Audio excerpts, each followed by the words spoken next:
बादब बामुलाहजा में मैं फजल इमाम मलिक। 3 भारतीय फोटोग्राफर, फोटो पत्रकार मुख्तार खान, यासीन डार और चन्नी आनंद को 2020 के पुलित्जर पुरस्कार से नवाजा गया है। अंतर्राष्ट्रीय स्तर का ये एक सम्मानित और प्रतिष्ठित पुरस्कार है। जाहिर है कि हम भारतीयों को इस पे गर्व होना चाहिए, लेकिन इसे लेकर भी एक विवाद, अलग तरह का विवाद पनप गया है। दरअसल वो तीनों फोटो पत्रकार जिन्हें ये पुलित्जर पुरस्कार मिला है वो कश्मीर के रहने वाले हैं और तीनों एसोसिएटेड प्रेस के लिए काम करते हैं। उन्हें कश्मीर में खींची गई तस्वीरों के लिए पुरस्कार दिया गया है। जाहिर है कि तीनों पुरस्कार, इनमें से 2 कश्मीर के रहने वाले और चन्नी जम्मू के रहने वाले हैं, लेकिन वहाँ के हालात, ख़ास के धारा 370 के कुछ प्रावधानों को हटाए जाने के बाद जो वहाँ के हालात हुए, इसे लेकर उन्होंने कुछ तस्वीरें खींची। आइए पहले वो कुछ तस्वीरें हम देखते हैं। तो आइए कुछ तस्वीरों को देखें।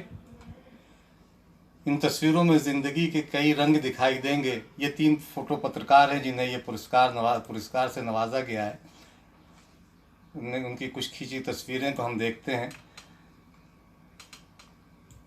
ये 3 पत्रकार हैं जिन्हें इस साल का पुलित्जर पुरस्कार मिला है फोटो पत्रकारिता के लिए। कुछ तस्वीरें देखिए। इन आँखों का दर्द आज भी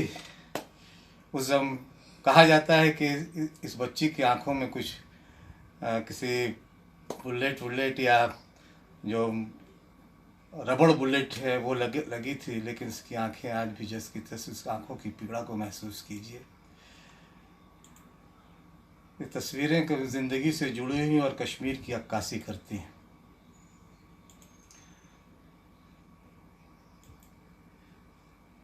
धुंध, धुआं और बहुत खूबसूरत तस्वीरें। इन तस्वीरों को देखना अपने आप में एक ज़िंदगी को नए तरीके से देखना, क्योंकि तस्वीरें कभी भी झूठ नहीं बोलती। देखिए एक जवान वहाँ सरहद की निगरानी करते हुए खेतों से किस तरह वो निगरानी कर रहा है, इसे भी उन्होंने इन तस्वीरों में दिखाया। ज़िंदगी के अलग अलग रंग उन्होंने अलग अलग रंग भरे, अपने अपने तरीके से रंग भरे उन्होंने। ये एक तस्वीर भी अपने आप में एक नई तरह की कहानी पर बयान करती है। देखिए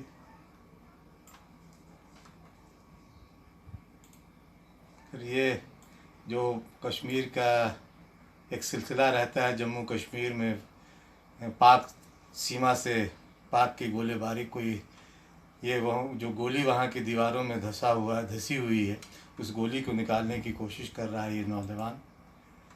और ये लॉकडाउन में कश्मीर में सुरक्षा बल और वहाँ की सुनसान सड़कें और सड़कों अपने आप में बहुत सारी हकीकत को बयान करती है। और ये बहुत खूबसूरत तस्वीर है। कहा जाता है कि शायद उग्रवादी एक घर में घुसे हुए थे और उसी वक्त ये ब्लास्ट हुआ है, और जब मुठभेड़ हो रही थी उसी वक्त की तस्वीर है। उड़ रहे पक्षी उड़ रहे हैं, आग का शोले हैं, धुआं है, और ये देखिए बर्फ़ से ढकी जम्मू कश्मीर, खाली सड़कें, सुनसान सड़कें।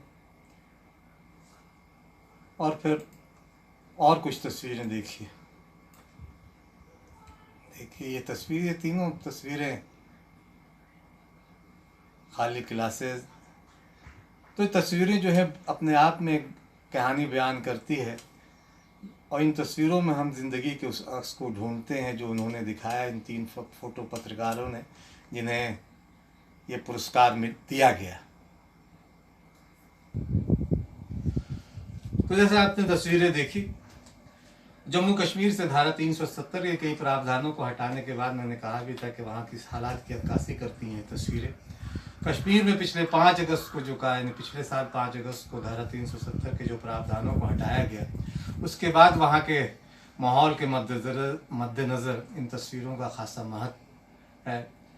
यूं भी किसी भारतीय को अगर सम्मानित किया जाना, वो भी विदेश में एक प्रतिष्ठित और सम्मानित पुरस्कार से नवाजा जाना, सचमुच गर्व की बात है। राहुल गांधी ने तीनों विजेताओं को बधाई दी। उन्होंने गलत भी नहीं किया। कई दूसरे दलों और कई दूसरे नेताओं ने भी उन्हें बधाई दी। भारतीयों को अंतर्राष्ट्रीय पुरस्कार मिलना बड़ी बात है। आप उनके काम से या उनके विचारों से असहमत हो सकते हैं, सहमत भी हो सकते हैं, लेकिन उनके काम को कैसे नकार सकते हैं। लेकिन उनके काम को नकारने की कोशिश की जा रही है। अभी भी उनके इस पुरस्कारों पर सवाल उठाए जा रहे हैं। यूँ तो लिखने में, जब हम लेखन करते हैं, यूँ लिखने में कई समर्थन या विरोध कर सकता है। हम लिखते हैं तो समर्थन और विरोध हम कर सकते हैं, लेकिन फोटो तो वही होगी ना जो घटेगा। जो घटनाएं वहाँ होंगी उसी की तो तस्वीरें ली जाएंगी, और वो तस्वीरें वही तो कहानी बयान कर रही थी जो तस्वीरें हमने देखी। और जो घटता है या जो घटेगा उसका न तो समर्थन किया जा सकता है न विरोध। उसको तो सिर्फ देखा जा सकता है।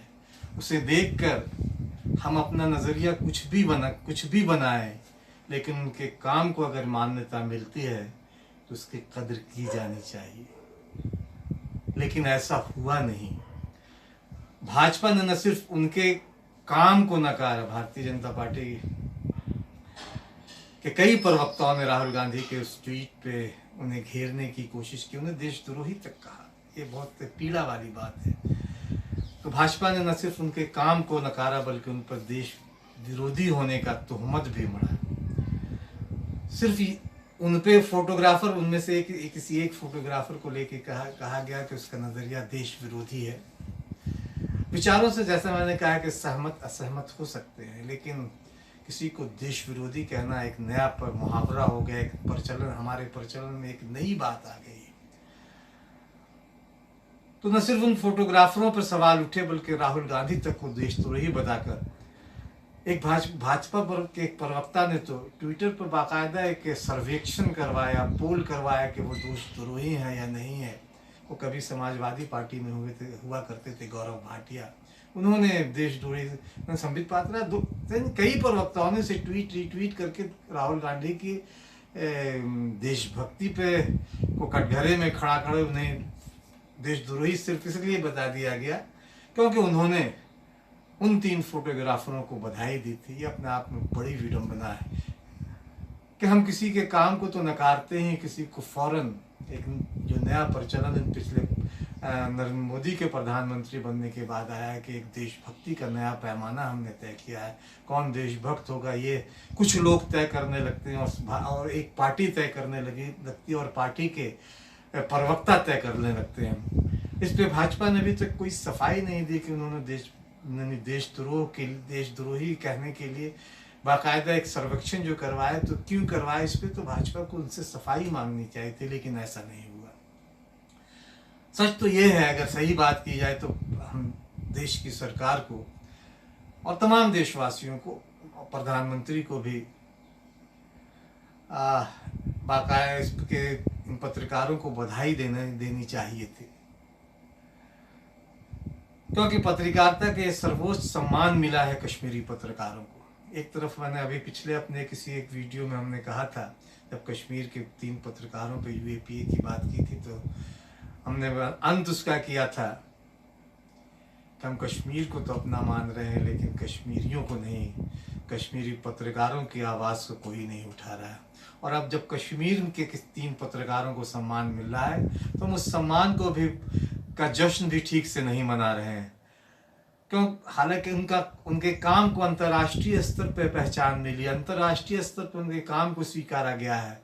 पता नहीं यहाँ के कितने अखबारों ने उसे छापा, लेकिन अंग्रेजी के कोई अखबारों ने उनकी सारी तस्वीरों को छापा। कलकत्ता से प्रकाशित एक अखबार टेलीग्राफ ने उसे मुख्य पृष्ठ पे उस बच्ची की तस्वीर छापी जिसकी आंखों में एक दर्द कई कहानियाँ कह रहा है, और भी बहुत सारी तस्वीरों को छापा।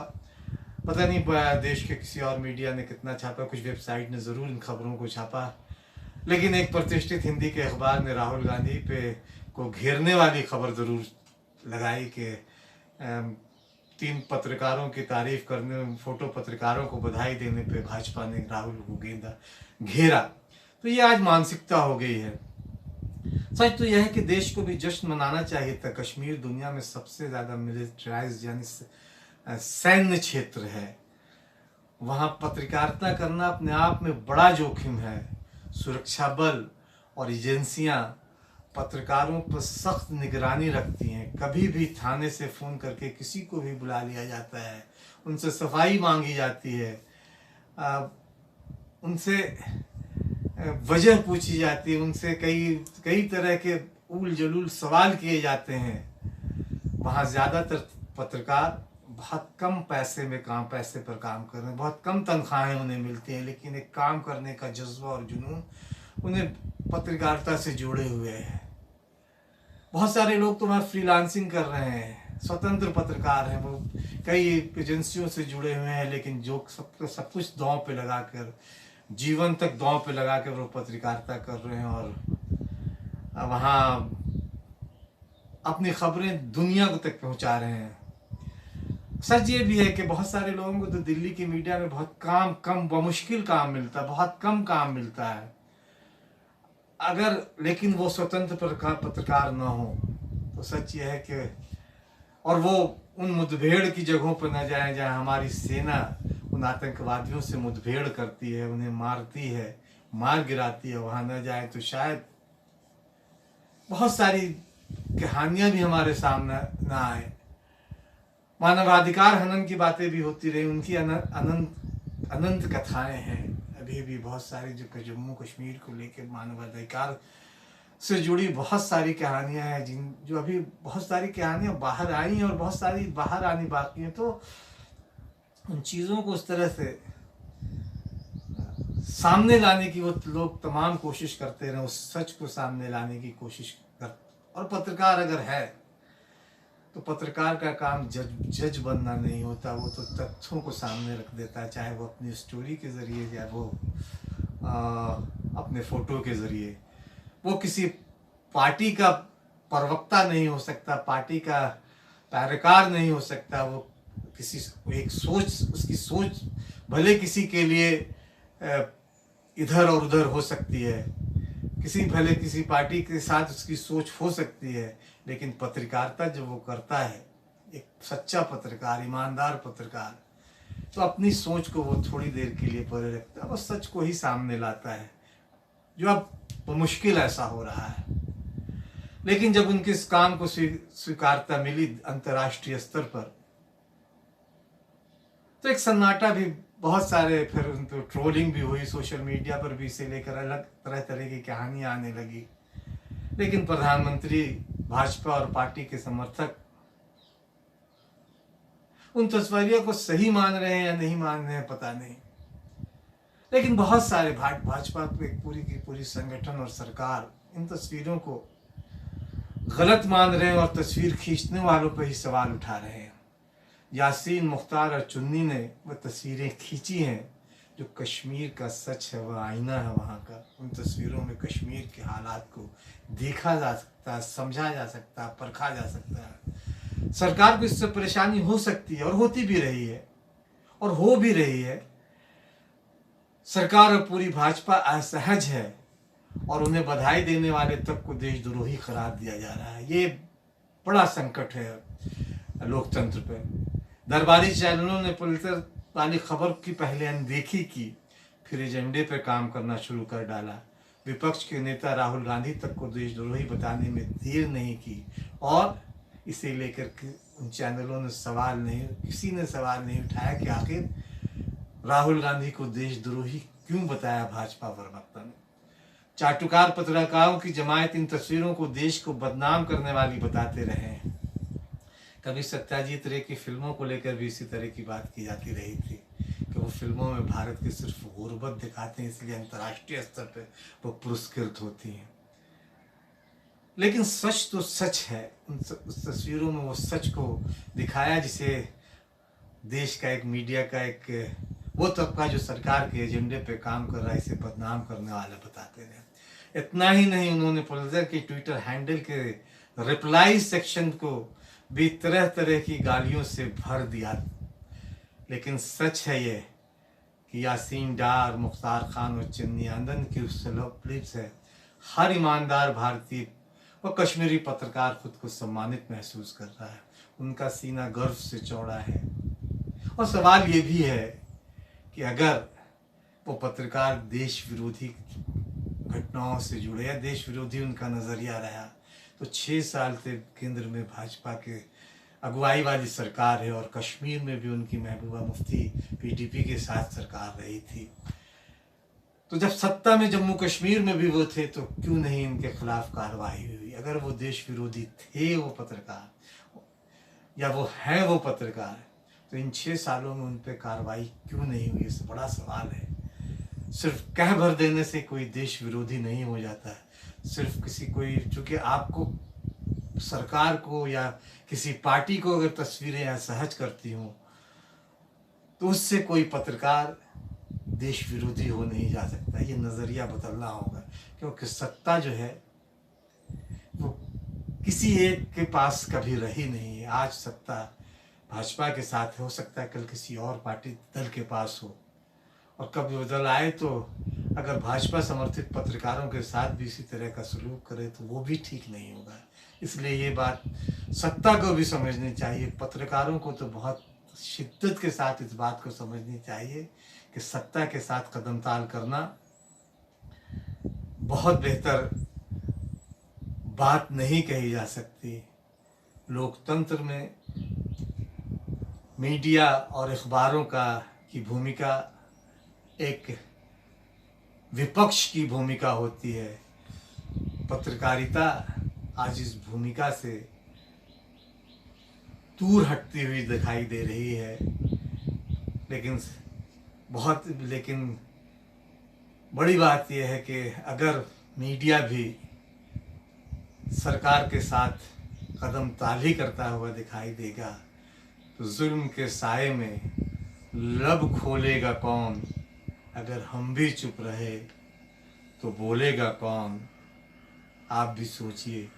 अगर आपको ये बातें अच्छी सच्ची लगी हो तो इसे लाइक, शेयर और सब्सक्राइब ज़रूर करें।